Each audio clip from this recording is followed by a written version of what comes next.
Hey everybody, welcome to the Heavy Metal Psychic. It's that lovely intro, which means the weekend is about to get started. That is like my official, the weekend is kicking off every time I hear that song, and it's fantastic. And it's also a great way to wrap up a fantastic week because it has been a fantastic week, and we're going to keep the amazing going with our guests today, who I'm super excited to have on the show because it really has just been too long since I've had him on the show. So we're just going to go ahead and we're going to jump right to it. And I'm going to introduce you all to Raymond Worthy.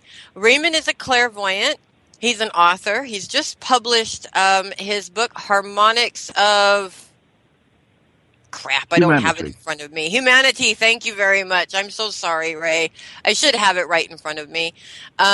And we're going to learn a little bit about that as well as some of the awesome things that this man does. Now, really quick, before I really allow him to talk, I know he's waiting, but I have never met a medium quite like Raymond. There's just nobody like him. And that is one of the things that I absolutely adore about him. He's just got his own personal, unique flair about what he does. He's currently in England, but he's going to be gracing California with his presence pretty soon. So you guys, everybody help me welcome Raymond to the show. Hi, Raymond. Hello. How are you today? I'm great. It's Friday. It's almost the weekend. I've got a ghost hunt tomorrow night to go to. I have nothing to complain about. I tell you that. So you're well prepared for your virgin daiquiri. Yeah, something like that. It's got to be virgin. I can't drink anymore, so it's gonna have to be a virgin daiquiri. So I just we're not going to do readings on the show, by the way, today. What we're going to do today is this is the first time I've actually had you on the Heavy Metal Psychic, Raymond, because I do remember having you on as a guest on a show that I did a couple of years ago.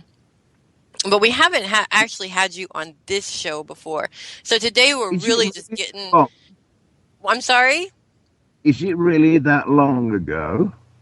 It was... I parted ways with that show and that place a year ago in the summer. So it would have been before...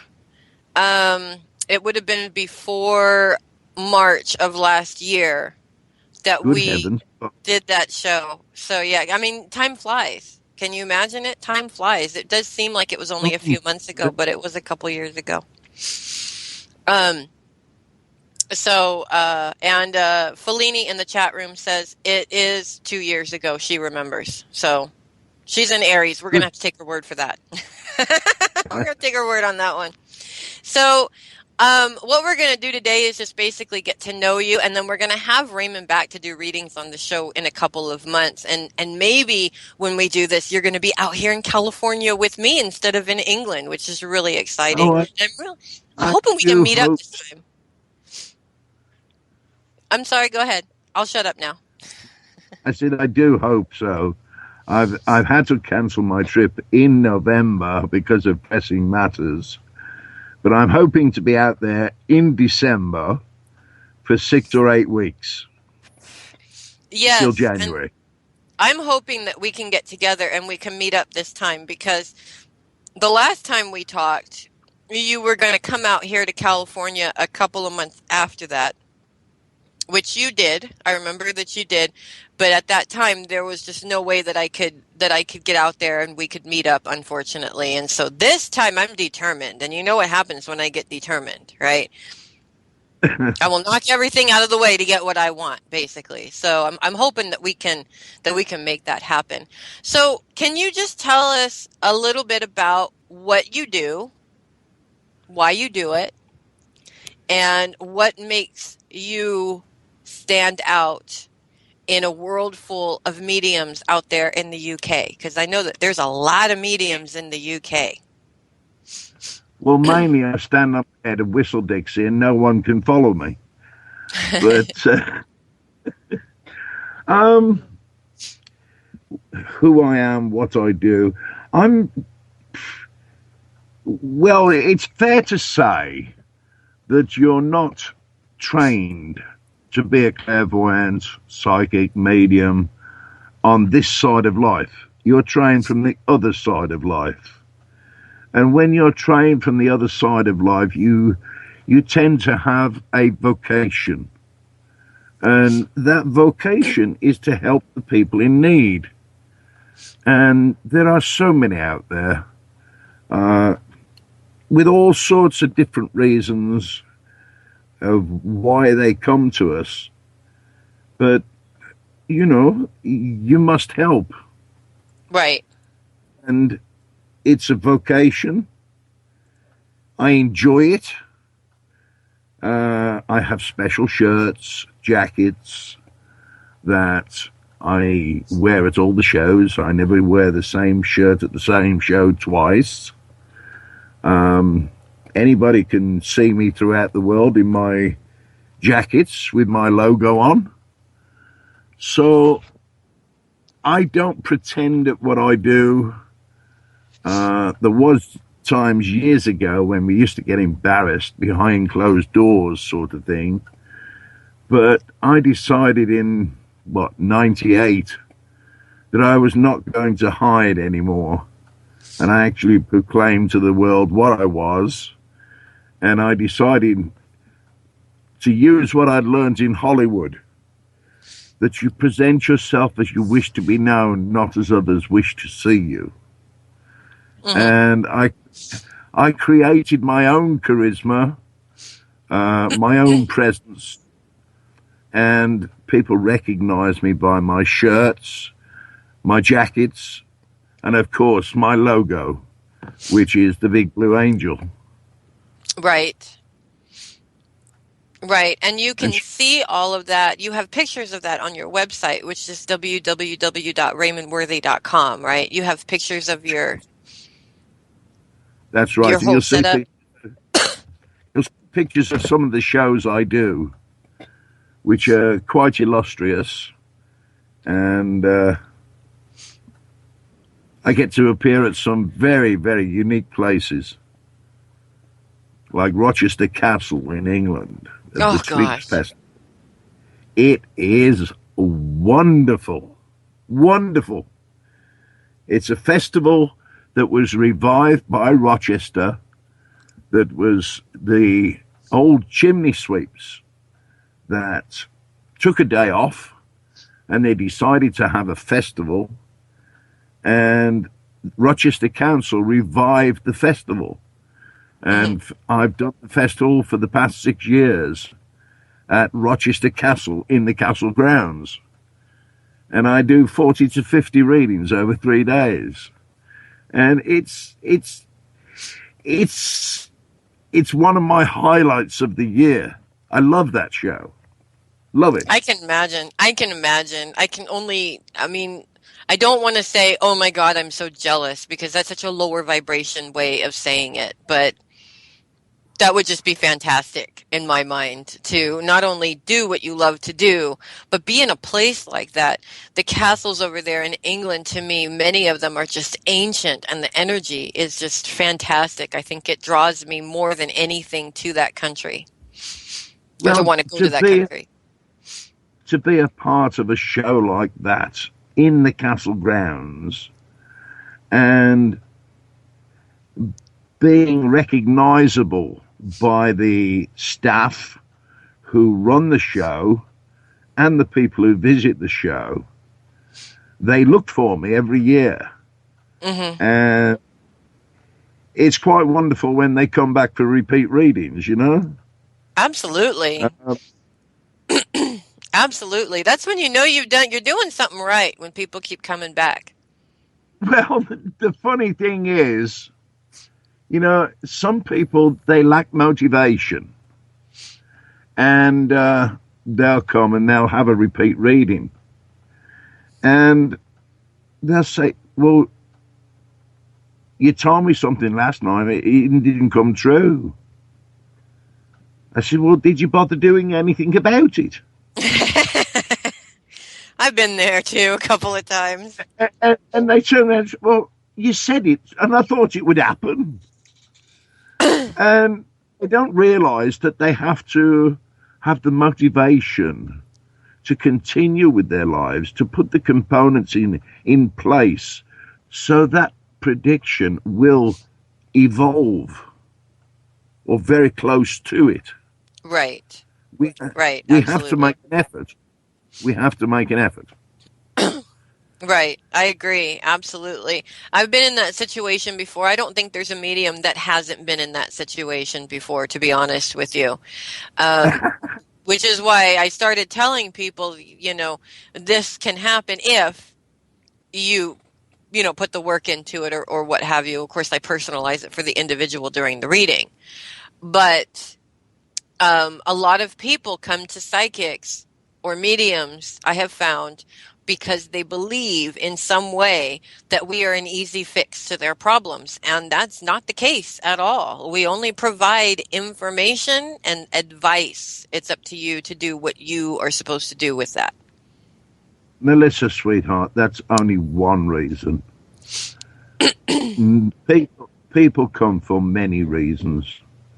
They're Yes, I lonely. agree. They want to talk. They want for you to sit and listen to them because no one listens to them in their life. Yes. And they want to be treated with kindness, generosity, care, consideration, understanding when they Love. need understanding. Yes. And the more loving, giving attitude a reader uses, the better the reading will be for the readee.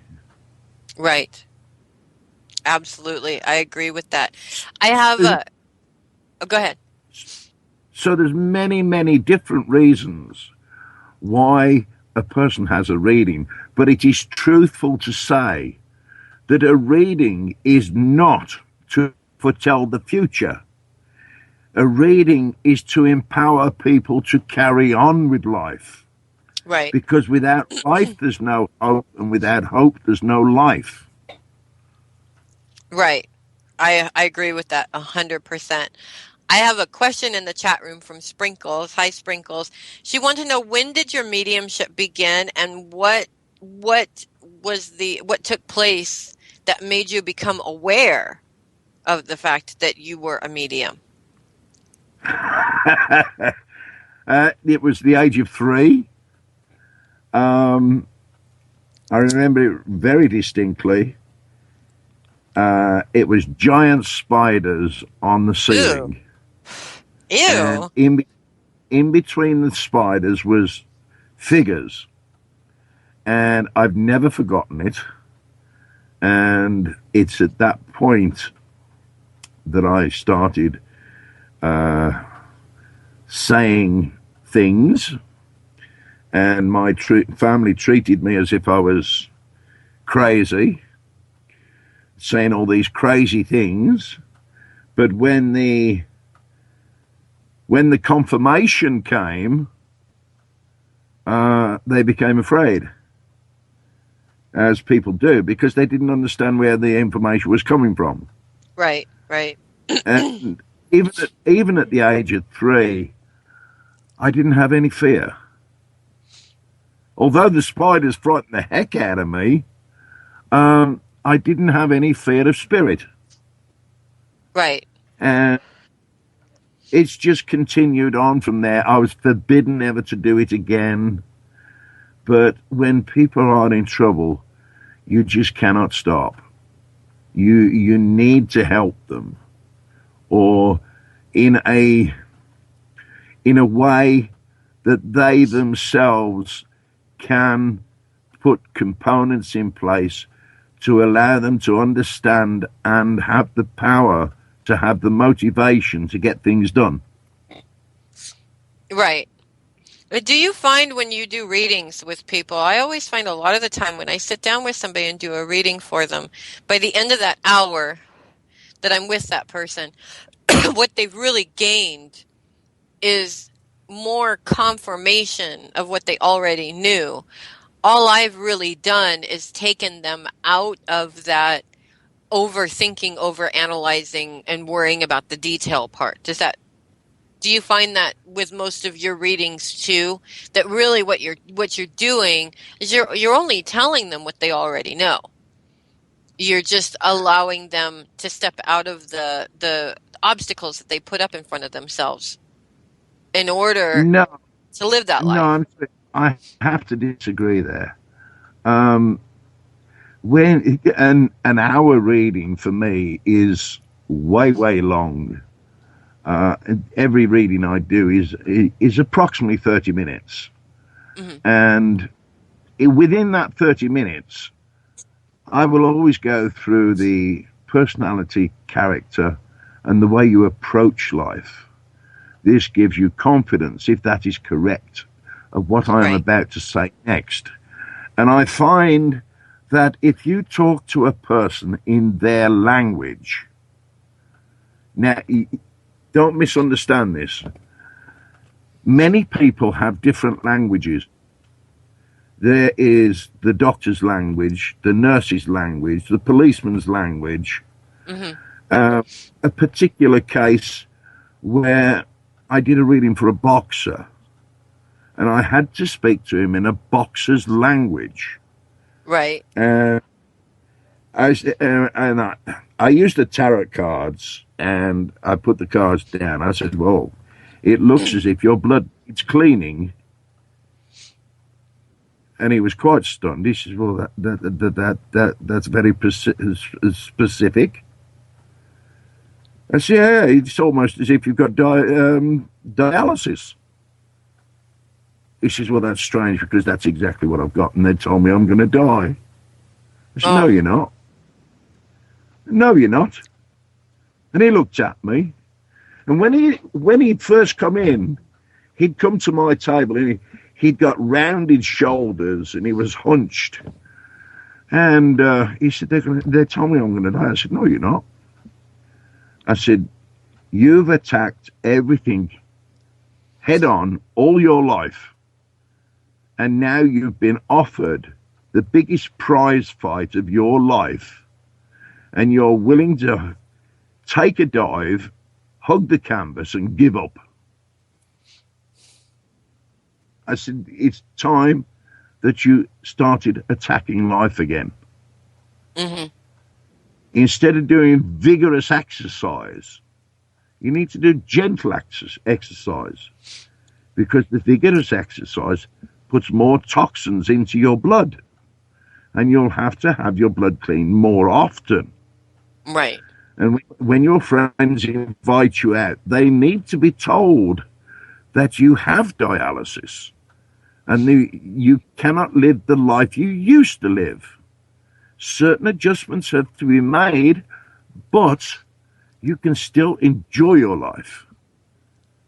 And by this time, he was sitting square in the chair, eyes wide open, and you could see it flood straight through him. Suddenly, he was empowered. He wanted to live. Right. And that's what a reading's for. Right. And Right. that's how, that's how to speak to a person in their language. Right. No, that makes total sense. I love it. And I just want to say, you've already taught me so much. And the funny thing about me saying this is when going back to going to Hollywood and wanting to be seen wanting people to see you the way you want them to see you and not the way they are already pre-programmed to see you.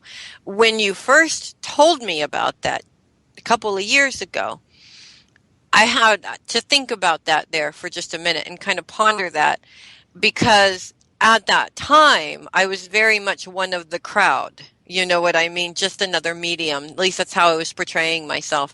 And the funny, sort of ironic thing about that is I grew up in Hollywood. I grew up with that mentality of branding and and standing out and being individualized, but it didn't dawn on me until somebody from England who didn't live here but visited here came and told me that. So I want to thank you for that, Raymond, because it made all the difference in the world for me personally as far as my own branding. If I learned I, anything from anybody, that's the one thing that sticks in my mind more than anything else that I've heard from anybody else I've ever worked with. it's my pleasure. But may I correct you on one point? No one is just a medium. What makes the difference of good mediums and bad mediums is what is in their heart and how much they are I willing to agree. help. I agree. That was my And it is personal also in perception. their delivery of a reading. It is also in the delivery of the reading, knowing Right. Oh, how, when, absolutely. what, where, what to say, in what context, at what time in the reading is very important. Very important. Right. Absolutely. I agree with that. And we have about 5 minutes until we're going to take a break. But in that time, I do want to talk a little bit about your angel because she is your spirit guide. She's the one that you work with.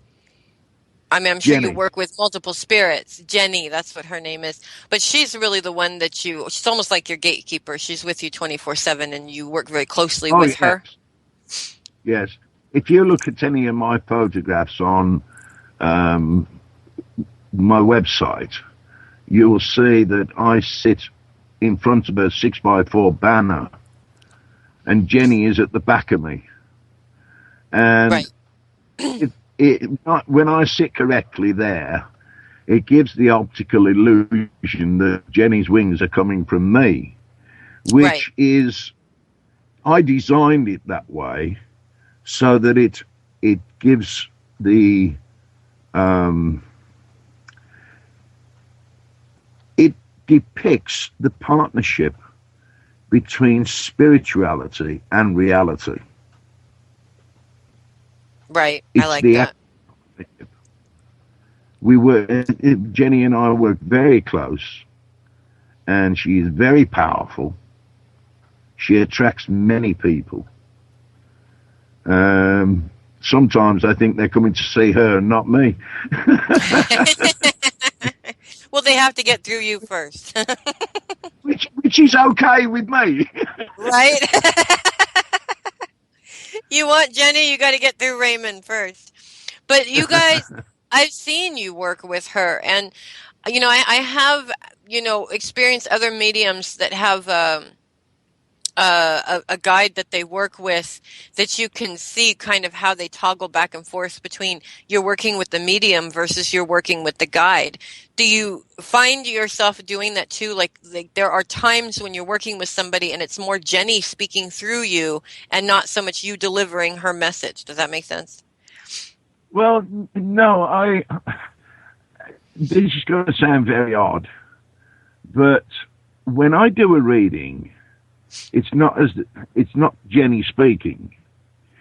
Okay, Jenny sends the information, but I speak, and it's as though I'm automatically connected to her, and I know what she's saying to me. I'm saying it automatically. Right. Okay. But after the reading is over, um, 5 minutes, the reading is gone. That's how I it can't should be. remember what I said. Yeah, that's how it should And be. if you remembered every reading, you'd go crazy, and you'd get Yeah, readings I mixed agree. up. Right. And you know, no two readings are the same. If you tell people the same thing, it's not going to mean a darn thing to them. Um, Right. a, a, a good reader receives vibrations from the client and is able to turn those vibrations into an understandable, tangible language that only the reader can understand. If you say the same to the next person, it won't mean a darn thing. Right. No, I agree with that 100%. It's very individualized to the person, to the person getting the reading. And you may say the same thing, but it takes on a completely different meaning. Well, it's also true to say that five people may have the same problem, but there may be five different solutions. Every Right. reading is different. Right. Every solution is different. Right. Because the individual is different. Exactly. Right. Exactly. Right. Okay, we're going to take a break here really quick and go to a song. And when we come back, we're going to talk about your book, Harmonics of Humanity. I have a clue now. So, and just I want to talk a little bit about your book and a little bit about what it is, and then, of course, point people to where they can pick it up if they want to. So, in the meantime, we're going to take a song break and we are back. I hope you enjoyed that little Pantera excursion that we went on there. That's actually one of my favorite Pantera songs from like many, many, many, many years ago. But we're back, and we're back here with Raymond. And I want to talk a little bit about your book, Harmonics of Humanity, because, of course, it doesn't start with this book. There's a lot of books coming after that one. But I want to talk a little bit about this one to start. So give me the meat and potatoes of what this book is about and what people are going to get out of reading this book. Well, it's the first chapter actually gives the book away. It's the simplicity of life's great journey.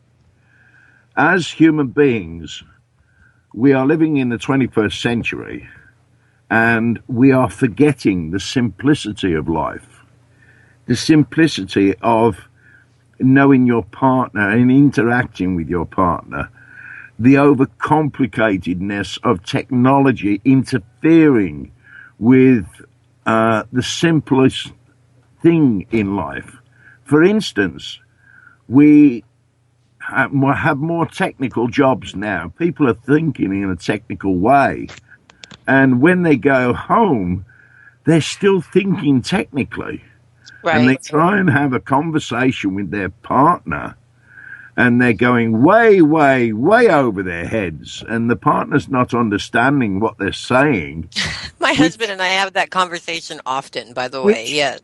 Which creates misunderstandings, and the one partner thinks that they're inadequate, and the other partner thinks they're superior, and it creates misconceptions and miscommunication, which leads to a whole set of problems. Whereas I believe in California, you have the KISS syndrome. Keep it simple, stupid. Yes. If you keep life simple communication is to tell the truth, but with diplomacy and tact. Right. And if you use that principle, then there should be no problem in going anywhere you wish to go. Right. When a particular thing is not going your way, find out why it's not going your way. Then you can change your thinking. Mm-hmm.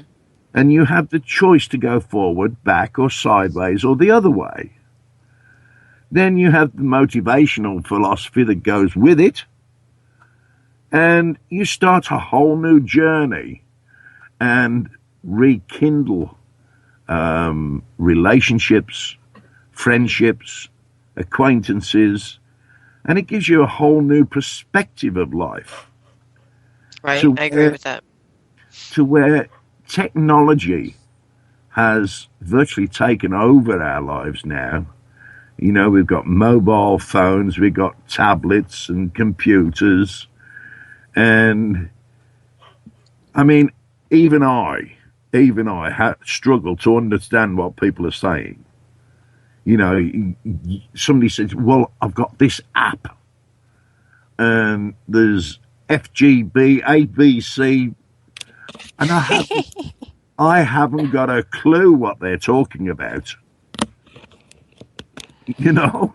Don't feel bad, because neither do I. My brain doesn't. It refuses to work on those lines, and I've always believed that there's a reason for that, and that I married the man that I married so that he could do that stuff for me and just tell me what I need to do in order to use the darn thing. That's how we work together. My wife is the same. She uses all the technology, and if she has a very complicated phone call, then she wants me to answer it for her.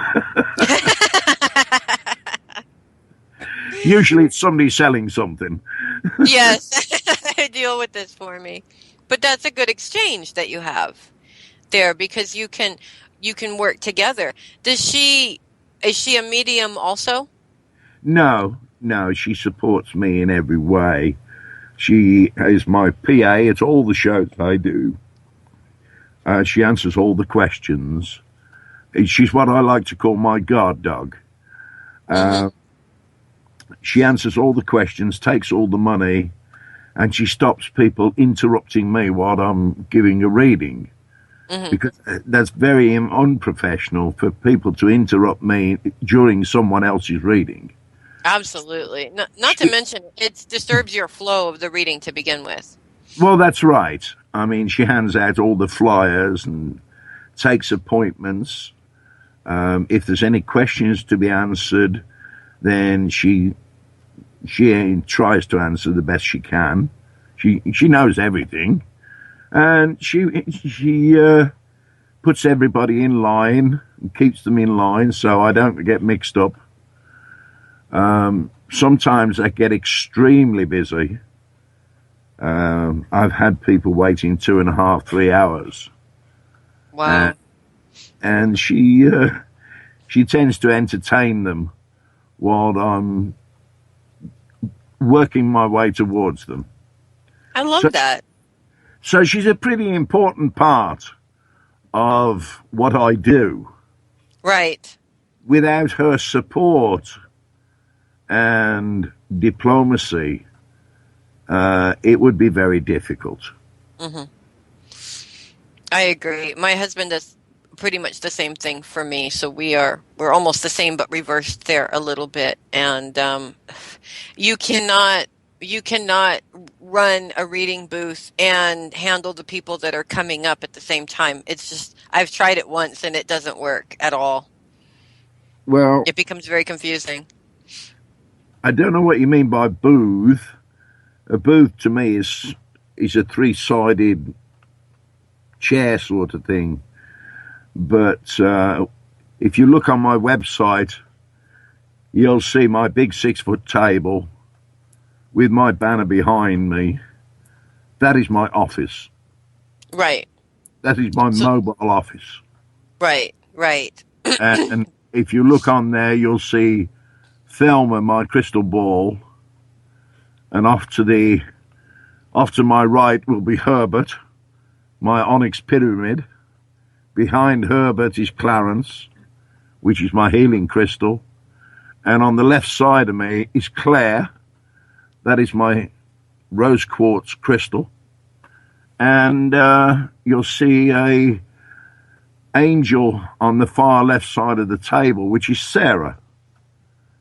Now, it's very important that if you're going to use things like this, they all have names, because naming things, they are personal and they mean a great deal more, and make you feel comfortable. In that comfortability, you give your best readings. Absolutely. I've never thought of that either, and I love how you named these are not just pieces that you take with you. Oh, good This heavens, is your no. team that you Yes, take with you. yes, well, they've all come to me over the years. I mean, Thelma, I picked her up in, oh, good heavens, what is Santa Monica. And I was walking past a second-hand store, and I heard this voice saying, "Come and buy me."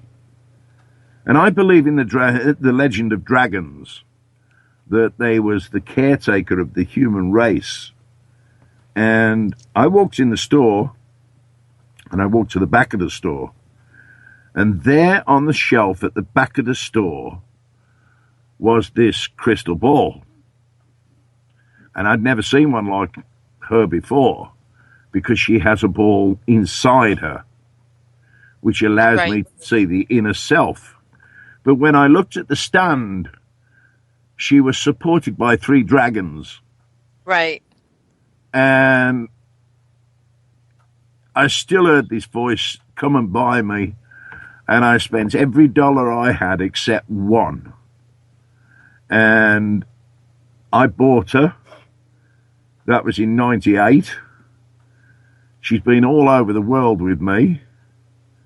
I did get annoyed with the customs at the security customs at Los Angeles airport because they put her through the scanner and they wanted to take her out of her bag, and I insisted that they didn't.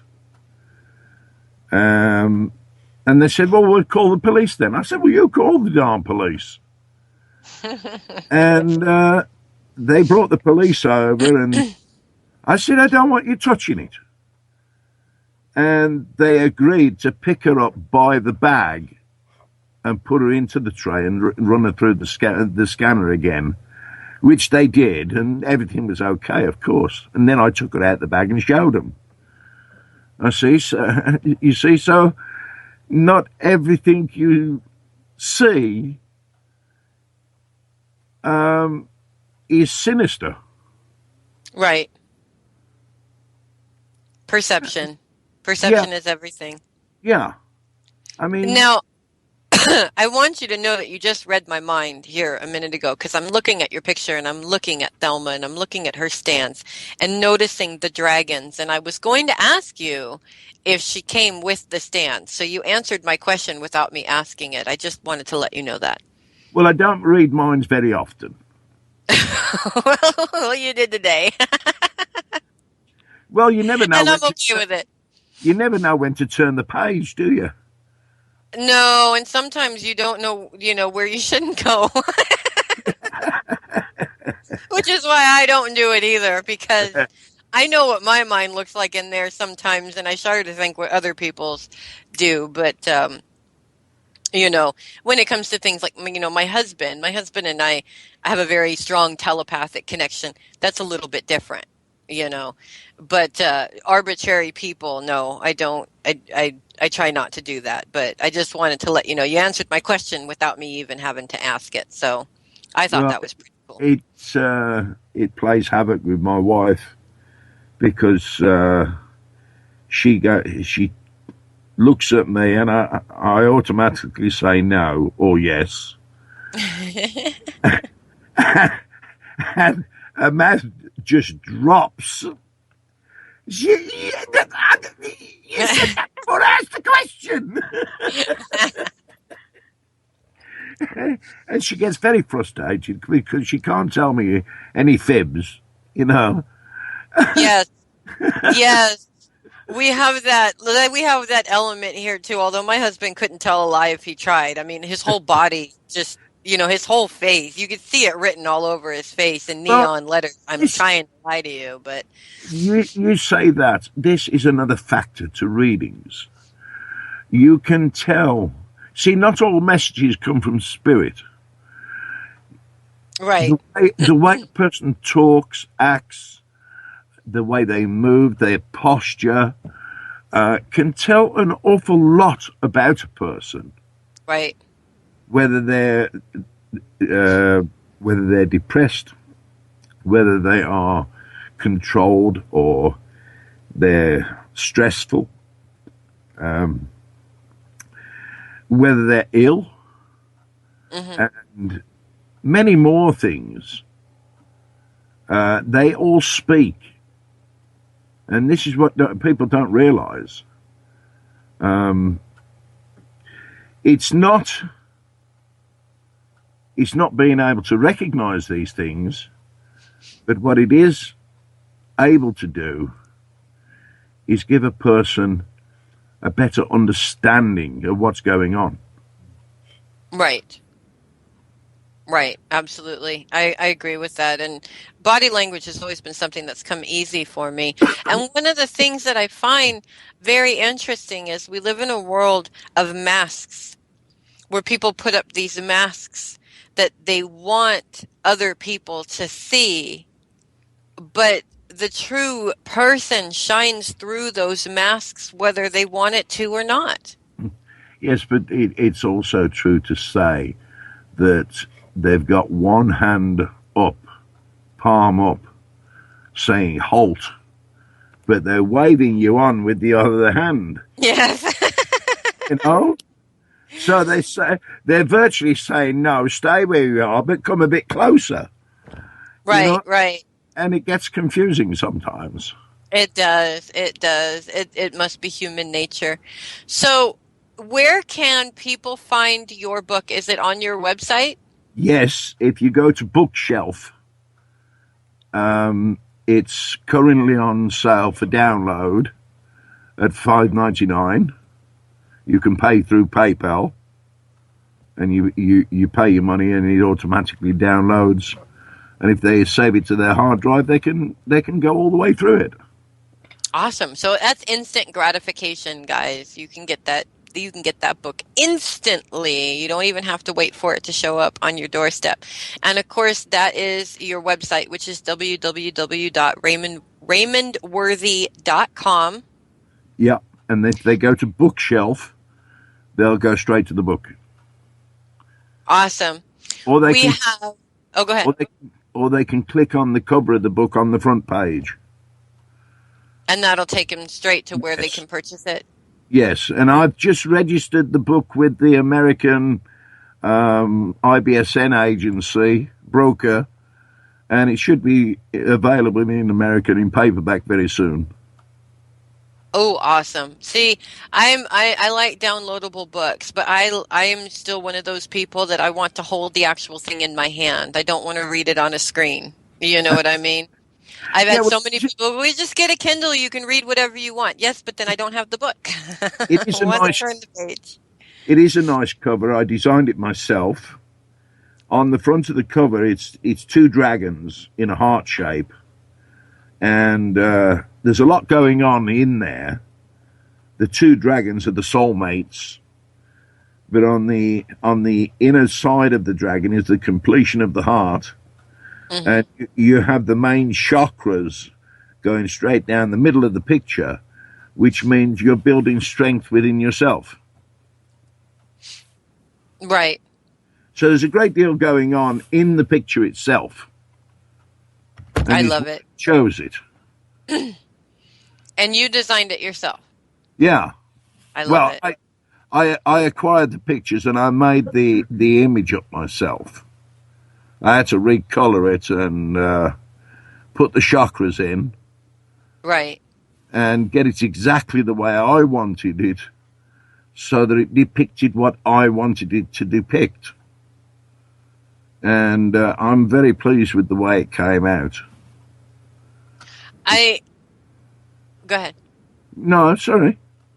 We only got a couple of minutes, about a minute and a half left or so. But I Oh, just wanted to say that one of the things that I find amazing about you is that you do what you want. And there's so much power behind that statement that a lot of people miss out on because society feels that, if you always do what you want, then you're neglecting everybody else, of course, and that's really not true. Actually, you can provide more for everybody else by making sure that you provide what you need to yourself. well, I like to say, do what you choose to do. Right. When I you agree. when you do what you choose to do, you include everyone in it. When you do what you want to do, I feel that's a selfish act to That actually does make want to sense. do something. That But does make sense. actually completing something is an achievement within yourself. Right. Absolutely. We have to wrap up, unfortunately, because it's about time. But I want to thank you so much, Raymond, for coming on and being here on the show tonight with us. We've only got about 30 seconds to go. So I want to thank all of you who came in and listened to the show. Thank you for coming and being here and hanging out with Raymond and myself. Raymond, I can't wait till you get to California. I can't wait to meet you, and I can't wait to have you on the Heavy Metal Psychic again. We're My not going to pleasure. let it be 2 years again. Absolutely Okay, not. my pleasure. Thank you. And thank you all. You guys have a beautiful weekend. I'll see you guys next week.